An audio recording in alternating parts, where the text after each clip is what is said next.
मोहिमेत दिसतात। वळत पुढच्या बातमीकडे। ठाणे आणि आसपासच्या महापालिकांसाठी महायुतीच्या जागा वाटपाचा फॉर्म्युला ठरला असल्याची सूत्रांची माहिती आहे। उपमुख्यमंत्री एकनाथ शिंदे यांच्या ठाण्यातल्या निवासस्थानी शिंदे आणि भाजप प्रदेशाध्यक्ष रवींद्र चव्हाण यांच्यात आज पहाटेपर्यंत 5 तास मॅरेथॉन चर्चा झाली।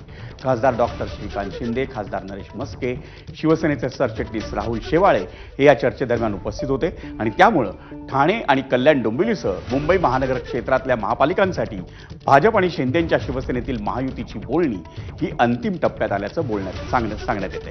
त्यामुळे महायुतीच्या जागा वाटपाची लवकरच अधिकृत घोषणा आता होऊ शकते।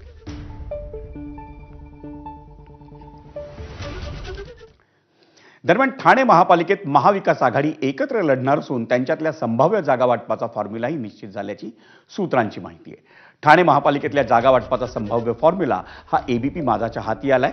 सूत्रांनी दिलेल्या माहितीनुसार ठाण्यात ठाकरेंची शिवसेना 50 ते 55, मनसे 31-32, शरद पवारांची राष्ट्रवादी 35 ते 40 आणि काँग्रेस 5 ते 10 जागांवर लढण्याची शक्यता आहे। ठाणे महापालिकेसाठीचं महाविकास आघाडीचं अंतिम जागा वाटप हे उद्यापर्यंत निश्चित होणार आहे। अजूनही अखेरच्या 5-6 जागांवर बोलणी सुरू आहेत आणि त्यातूनच प्रामुख्यानं काँग्रेसला महाविकास आघाडीत सामावून घेऊन महायुतीला आव्हान देण्याचा प्रयत्न राहील।